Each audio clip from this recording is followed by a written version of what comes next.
Hey, beloved, there is an energetic consequence for belief patterns. So it is always worthwhile to go back, do the introspection, pay attention to belief patterns, ask yourself questions like, where did I get this belief from? Is it something that I've inherited, something that I've just adopted because it made sense in the moment, that I've just been lugging around, carrying around and sort of fitting into every current experience as if it's absolute law? Do I want to change it? Is it serving me? Regardless of the truth, right? So many of us are very focused on just finding the truth so that we can be comfortable in knowing that that is absolute. What you want to remember, the reality is that truth is relative. Everyone has a different truth based on where they are, based on context, based on experience, based on perspective. There is no one truth for every person, and you have to be able to acknowledge that to allow it to evolve. Otherwise, you're just stuck in an old pattern. So regardless of the truth of familial beliefs, meaning beliefs that the family have, that's been passed down, that you've adopted as absolute truth because that's what you were taught growing up, and you've not been bothered to investigate it and to really deduce whether or not it is still of service to all. Every one of them direct a measure of our energy into an act of creation. Familial beliefs passed down, and all the truth we can find to support that belief, to warrant that belief, we must keep in mind that every one of those beliefs directs a measure of our energy into creation. We create with our beliefs. Each belief, each action has a direct consequence. When we share belief patterns with groups of people, we participate in energy and physical events created by those groups. Those are thought forms. Collective group thought is very, very powerful. This is the creative symbol expression of the sacred truth of all is one. When we share support for a candidate running for office and that candidate wins, we feel that our energy and physical support helped. Further, we have some sense that he or she represents our concerns, which is the way of physically experiencing the power of unity in the truth that all is one. Carl Jung once remarked that the group mind is the lowest form of consciousness because individuals involved in a negative group action rarely, if ever, accept responsibility for their personal role in the action. This reality is the shadow side of the truth of all is one. In fact, unwritten tribal laws hold that the leaders accept responsibility, not the followers. Now think about this. When a family's decided that they attack on another group or the way that their action is right, they validate one another. When a community does that, they validate one another. And when that action has inflicted harm on the whole or on a particular group, they don't take responsibility for it. They often anchor down. In many cases, it's only the leader that would then take responsibility for it. So we have to understand the dangers and the responsibility that comes with that. But energetically, universally, you do not go. You're not given a free pass.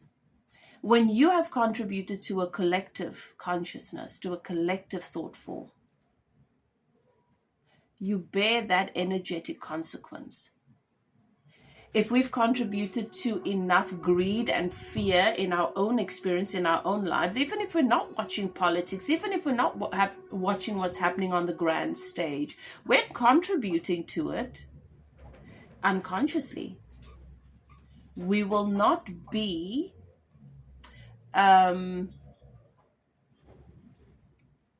able to just by default avoid the consequence of that energetic impact. If the result of that is war on the planet, if the result of that is some of the terrible things that we see, we hold an energetic consequence. There's a consequence to it. It's the world we live in. You cannot escape it. So if the family is making decisions or taking action that could be harmful to a group of people, and that leads them into such desperation and poverty and into harm, where it's acting out in their lives and their experiences, don't think it's just going to be, it's just going to remain in their home. It's not going to be confined to just their home and their family and their little community. Eventually, it's going to spill out into yours. So it's worthwhile for us to ask the question, what are some of my beliefs? What are some of the thoughts that I hold active, the opinions that I hold, and the energy I hold active, even in my everyday life and the way that I engage with people that contributes to a broader, larger subject that is taking place right now? Am I constantly at war with people in my life? Am I constantly at war with myself?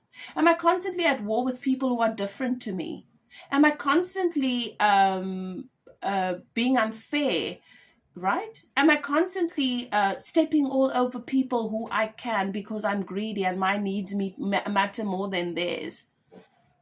I'm all about being self-full. But when we're self-full, it's about doing the work to fill ourselves so that we are not so empty and in such shortage consciousness that other people are falling victim to our assertion of trying to get what we want out there from other people.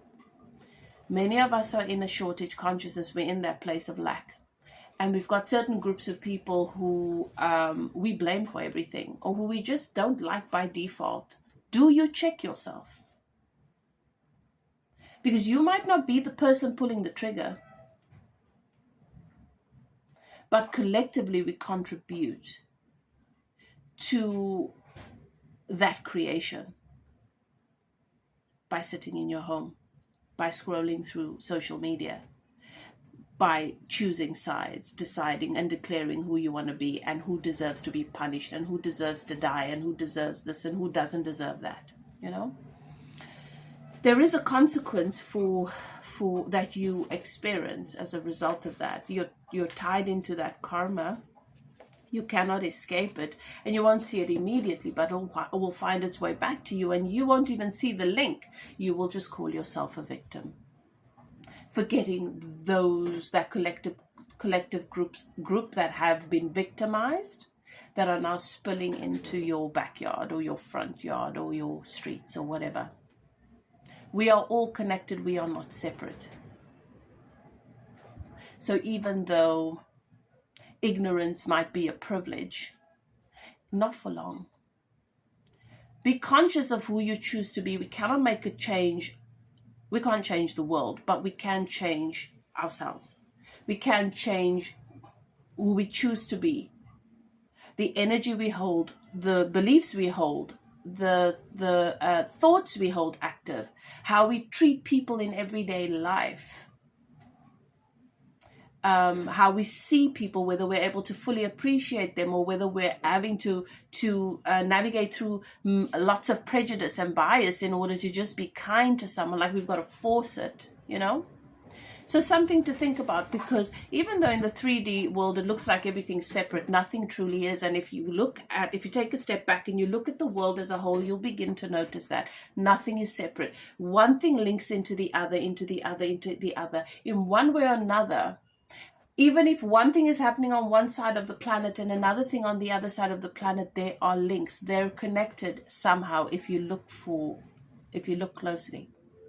So, something to be aware of.